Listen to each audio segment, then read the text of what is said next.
Hello and welcome to the Enduro World Series show, the show that brings you the inside line on the very best action from all the EWS racing. This weekend we are in the beautiful Burke, Vermont for our first ever visit to the east coast of America, where the riders have been treated to both beautiful scenery and some red hot bike racing. This week coming up on the show, we will be bringing you all the highlights from this weekend's race as the battle continues to heat up for our riders chasing the overall EWS championship.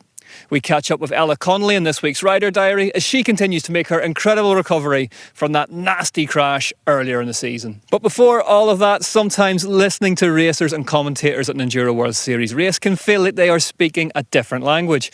A mix of technical terms and bike racer slang can be confusing if you're new to watching EWS racing. We headed out on track to quiz some of the racers to try and clear up that language barrier. Homer.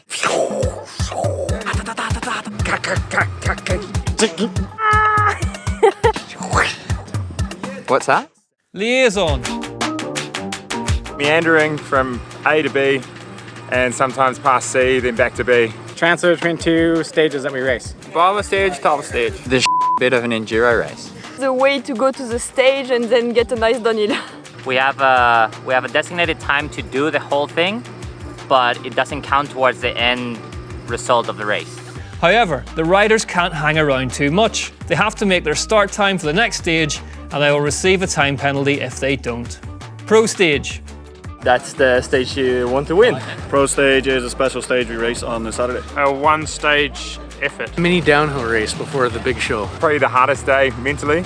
Basically the first stage of our race, and it's really nice to get in the mood, and then on Sunday it's the rest of the race. With only one stage to race that day, the riders can go all out. The winner of this stage is awarded an extra 25 points towards the overall championship. Queen stage. Normally the most physical stage we have for the weekend. Big dog. It's the most significant stage of the race. The special stage where you can get extra points for the overall. This stage takes place on the Sunday along with the other stages. Gnarly. Rocky, rooty, steep. Technical, rough. No, that's something that scares you, but it's still fun to ride down. Gnarly is basically complètement fou in French. Gnarly is a dangerous section or jump with a high level of risk to the rider. You will often hear a rider shout, "That was gnarly," after nearly crashing. Homer.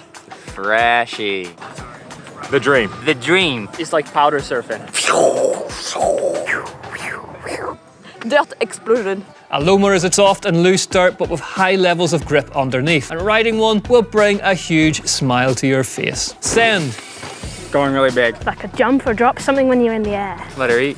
Pull the bars and want to see how far you can get. Sand is basically let's send it, so when you really want to go for it and get in the okay, let's fight mode.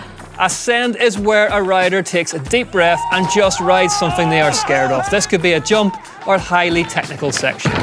Huge. A massive one. Biggest crash alive. Mullet. Business in the front, party in the back. Deadly set of hair on the back of your head or a small wheel in the back of your bike. A mullet is basically my bike, so a big wheel in the front, 29, and 27.5 in the back. Power.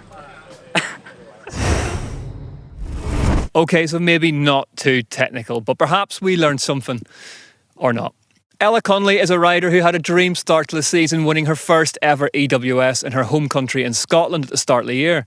She was on a flyer and right at the pointy end of the championship until a wet route ended her hopes in Val di Fassa Trentino and she was out with a broken elbow. After a speedy recovery, she was back racing in Whistler, and we caught up with her this week to find out how she dealt with the injury and got back on the bike quite so fast.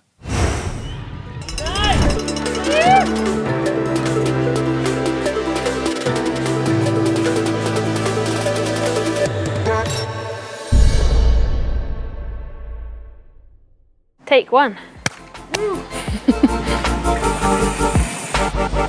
I'm Connolly and I race the Enduro World Series for Cannondale. I'm from the Highlands of Scotland and grew up riding bikes, and having a home race to start the season was the best start I think I could have had with a couple of podiums. I just came in like happy, having a good time on the bike, feeling strong. The first race stage of the year surprised me to come out second, just behind Izza. And then all through Sunday, I didn't even look at the times. I just wanted to focus on what I was riding, what I was racing. So I didn't look at the times. People kept saying little things to me, which made me think, well, I must be kind of up there somewhere. But it was a surprise until I crossed the line. I didn't think it would be enough to win my first EWS, but yeah. What did you do after the win? Slept. I sat and stared at my medal.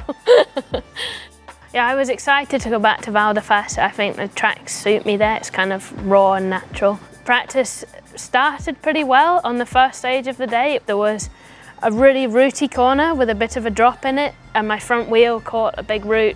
I went over the bars and put my arms out, and it was a long way until I landed. I broke the radial head, so just one break, and it was slightly displaced, but there was a good doctor there who managed to do a closed reduction, which they literally just put loads of pressure and push on the bone and make sure the fragments are both aligned. The main motivation to keep pushing through and motivated with the injury was Whistler EWS. I knew I had exactly 6 weeks from when I crashed and broke my elbow to practice for Whistler EWS. If I did enough, that maybe I'd be able to race. I first got back on my bike when we actually flew over this side of the world for the EWS. So I packed all of my bags and my bike, not having ridden yet. And I didn't have big expectations. I knew again that was going to be a difficult mental process, trying to regain the confidence, but in the back of my mind also knowing that I couldn't crash was going to be pretty hard. And the race run went so much better than I thought it would. Again, I managed to totally forget, and then by Sunday race day, it was dry. So I think it was only the morning of Sunday race day where I was like, okay, no, I think I can do this, I've got this.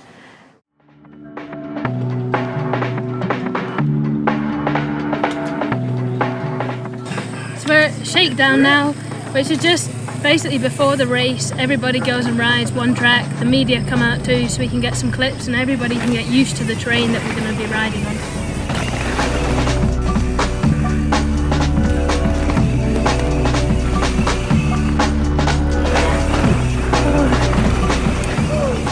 And this is what it's all about. Everyone just queuing up, waiting to have their photo taken and waiting for Sven to tell them they can go.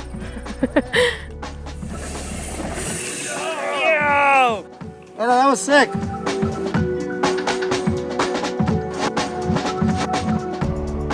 This is day 2. We're about to head out for practice. I feel tired and a bit nervous. It's a bit harder to keep your head in the right place when you're tired. And after the rain yesterday, I think it's going to be pretty slippy on all of the rocks and roots, so it's going to be interesting. I'm running 220 rotors at the moment. Just after I broke my elbow and stuff, it makes a huge difference to arm pump, and over the long stages, if your brakes are always as powerful as possible. So during practice, we ride around the whole course and we get one run down each track. We are allowed to stop and session things, like push up and down sections that we didn't ride very well, but you're only allowed to start and finish each stage once. I want to be back on the podium. At some point, as soon as I broke my elbow, I thought that was an unrealistic goal, and now it doesn't feel too bad. I felt pretty strong and solid, not like I was pushing too much in Whistler and wasn't too far off the pace. So yeah, that's the goal. Great to see Ella back at the races so fast, and we wish her luck for the rest of the season. Our EWS racers really do need to be made of tough stuff to make it in this sport. Now it's time to get into what we're all here for and see who took the top honours right here in the Pro Men's and Pro Women's EWS Burke. Racing got underway here at the Burke Mountain Resort in beautiful Vermont yesterday afternoon. The Pro Stage, 2.7 kilometres in length with a vertical drop of just under 500 metres. Rafaela Richter was third for Ibis, just behind Yeti's Bex Barona, but out front there was no catching Ella Connolly. The young Scot definitely cannot be accused of having a quiet season. She won the first round, suffered that elbow injury and is now right back to Pro Stage winning form. That left her with a 5.5 second lead to defend and build upon for day 2. In the Pro Men's race, Richie Rood came third on the stage, just under a second behind the winner of the last round, Jesse Melamed. The champ, Jack Moyer, took the win and was looking ominously fast. Less than a second for Moyer to play with heading into Sunday. Honourable mention needs to go to Jack Menzies too. The privateer was up in 7th. The second day of racing lay ahead and featured a really testing 34-kilometre long course. The second stage was 2.74 kilometres long before a couple of punchy numbers in stages 3 and 4, which are 1.5 and 1.6 kilometres in length respectively. Then a brutal climb back to the top of the mountain for stage 5. The Brits made a good start on the first stage of Sunday. Chloe Taylor went third fastest behind Bex Barona, two Tweed Valley locals making good amongst the slick routes. The overnight leader Ella Connolly was fifth on the stage, but out front, Trek's Hattie Harnden, the winner and whistler, blew them all away by a huge 17.6 seconds. Hattie was into the lead. Jesse Melamed was beaten home by Orbea's Martin Mays, who was third. Rude, racing in front of his family, was second on the stage, but only by 1/10 of a second from the hard-charging Moyer.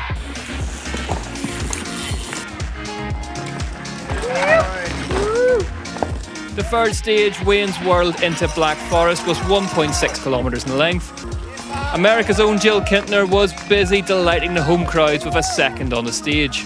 Bex Barona finished 0.2 of a second ahead of Hattie Harnden on the third stage, but crucially shipped 1.5 seconds to stage winner Morgan Shar. Harnden's lead stayed strong, but it was Barona who was now in second. Could Shar catch them? The second half of the men's top 10 was proving to be ultra competitive, with the likes of Innes Graham and Greg Callahan up in amongst it on stage 3. Richie Rude finished fourth on the stage behind the Rocky Mountain race-face pairing of Remy Govan and Jesse Melamed. But it was still all Moyer out front. The Aussie put 2 more seconds into the pack. The Enchanted Forest beckoned. Stage 4 was the shortest of the day and represented the end to a rapid-fire morning of stages. Martin Mays was in third just behind the yellow plate of Jesse Melamed. Another stage went to Jack Moyer. With 4 stages in the books, he was yet to be defeated and roaring back to form. Ella Connolly was refinding her speed. Hattie Harnden chalked another stage win by 1.6 seconds. That left the overalls looking like this. Harnden's lead was now an imposing 17.2 seconds from Connolly. She, however, was just 0.3 of a second ahead of Bex Barona. Jill Kintner was now in 6th, whilst the EWS Whistler podium placer Flo Espinera was in 7th. In the pro men's, Jack Moyer was out front, but as dominant as he'd been, he couldn't afford any mistakes. His lead ahead of Richie Rude was now 5.9 seconds. Whatever pain the overall title leader Isabelle Cordelier was in, she was somehow putting it out of her mind. She was third on the longest stage of the race. Rude Awakening slingshotted Morgan Shar up 2 places in the overall. It wasn't enough to beat Hattie Harnden though. The Trek Factory Racing rider won the penultimate stage of the race by 10.4 seconds. Jesse Melamed was third on the stage, but he was moving backwards at the wrong time. He lost 8.8 seconds to the fastest time on stage 5. Out the front, it was game on. A rewinding of the clocks to 2021, Rude Awakening had lit the blue touch paper, and when your name is in the title, you have to win it. Richie Rude finally took a stage away from Jack Moyer. The Yeti rider, roared on by the American crowd, took 5 seconds out of Moyer's lead. It was now down to less than a second, with 1 more stage to race. Morgan Shar knew that the best form of defence was attack. She pushed hard in the last stage to take the win on it and secure her 2nd place in the overall. Hattie Harnden may not have won the final stage, but she had ridden nearly faultlessly all day and made it back-to-back wins at EWS Burke. Here are those results then from the pro women's race. Harnden conceded the stage to Shar, but only by 3 seconds. Harnden took the overall win by a towering 32.4 seconds ahead of the French woman. Jack versus Richie. It was go time in the USA. Jesse Melamed, the series leader, finished the stage in 6th. It was a result that would land him in 3rd on the podium. Jack Moyer had led the whole way through EWS Burke. He'd been faultless, but the lead had always been slender. On the final stage, with the race in the balance, Richie Rude found 5.8 seconds, enough to take the win on home soil by 4.9. Richie Rude then takes another win in 2022 as his hunt for a 3rd title continues. All that leaves the overall title looking like this. Isbou against all odds, hangs on to that yellow plate by just 110 points ahead of Morgan Schär. But back-to-back wins sees Hattie Harnden is threatening to join the party out front. Bex Barona is not far behind her. And in the pro men's race, Jesse Melamed also holds on to his yellow plate, but the Jaws music is now on, and Richie Rude is just 190 points off of his lead. Moyer is third ahead of Eddie Masters, whilst his teammate Matt Walker is 8th. There we go then, Rory joining me once again this week. Now we always say that this one feels like it was going to be action-packed, but that one really was action-packed, wasn't it? Hattie Harnden never looked back after that 17-second stage win. Yeah, she started the day off strong, didn't she? 17 seconds into the rest of the women on that first stage today. And she just kept the momentum going. I think she won stage 4 also, a commanding win for her, and one that puts her kind of firmly back in that title fight. We've seen her do this before in EWS, not that she's been racing it for that long, but she can get on a bit of a roll, Hattie, and she could yet be a factor in the championship. Yeah, we've got another race in Sugarloaf next week. That's 2 in a row. She won Whistler, Burke today. Yeah, I mean, Isabeau, she seems to be rattled, and rightly so. That foot injury, does that open the door for somebody else? You'd have to say Hattie's the main contender at the moment, but Morgan Schär, second place, she's still right in this too. Morgan Schär, as impressive as she was today, Rory, Ella Connolly must be gutted. Mechanical right on the last stage. Yeah, dropped her chain on the last stage. She had an amazing victory on the pro stage yesterday, coming back from that elbow injury, and the conditions yesterday, they were so slick. So a huge confidence boost for her, and she was on course for a podium and slipped away in the final stage, but she'll have the confidence going into Sugarloaf that pace is back, and she'll be fighting for podiums and wins. Well, you definitely can't accuse her of having a boring season anyway. Let's talk about the men's race now. If you'd have asked all the staff here at Burke Mountain what would their dream outcome be, it would have been a Richie Rude win, and he did it in some style, didn't he? Right on the last stage. That's the way to do it. Yeah, he left it late in the day. Jack Moore won the first 4 stages, but Richie was just there every time. He could only ever get a second, half a second, and although he had those 4 stage wins, coming into the penultimate stage, it was only 4.5 seconds.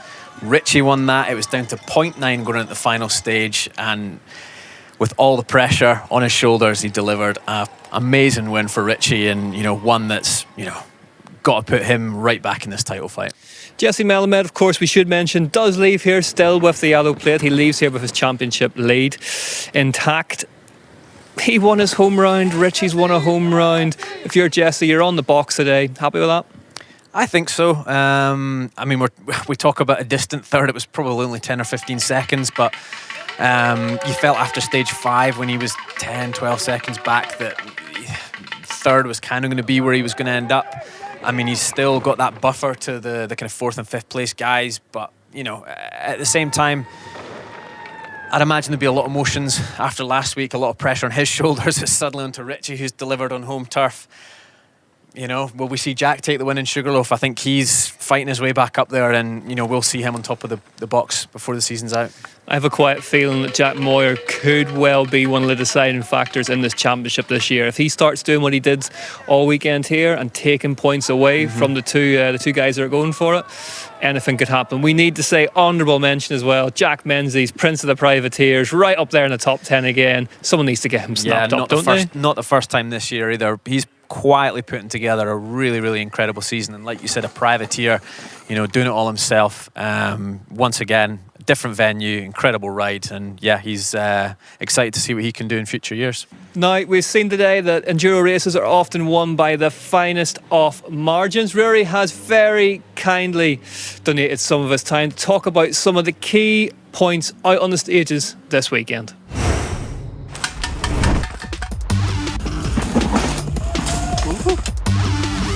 Vermont is famed for its rugged and rough terrain. Roots, rocks and Mother Nature always throwing the unexpected at the world's best here at EWS Burke. Saturday's pro stage used the upper J-Bar trail featuring the infamous coffin section. Overnight rain on Thursday led to some treacherously tricky conditions. There's lots of line choice, but none of them were particularly inviting, although the roots, the rocks, the off-cambers caught more than a few people out. This section featured 3 main lines: You could go up round the tree and get a straighter exit over the infamous coffin feature itself, or pick your way across that tricky off-camber between the two. Whilst there were some adventurous line choices out there, nearly all the pros opted for the middle line. Pick your way across the stump, the off-camber rocks, set yourself up and drive into the next right-hand corner.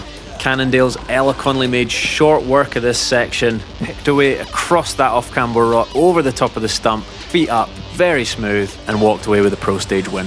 While the majority of the pros chose the line between the tree and the rock, Basil Weber proves here that the crowd pleaser line up and over the coffin isn't that much slower. The right-hander after the coffin sections led riders into this treacherous off-camber rock. Momentum was key here. The faster you hit it, the more chance you have to get across it. Richie Rood leaping up high in order to give himself the best chance of that inside line on the fallen left-hand corner. Whilst not as dramatic as the rocks in the upper part of the mountain, the lower stages 2, 3 and 4 had plenty of line choice available as well. Just a simple right-hand corner like this had 3 lines to it. The king of the inside line, Sam Hill, doing what he does best. Whilst only separated by a couple of feet, these little options give riders chances to miss holes, square up corners, carry momentum. Greg Callahan opting for that inside line. Hattie Harnden choosing somewhere in the middle. It obviously didn't hold her back. She won stage 2 by 17 seconds.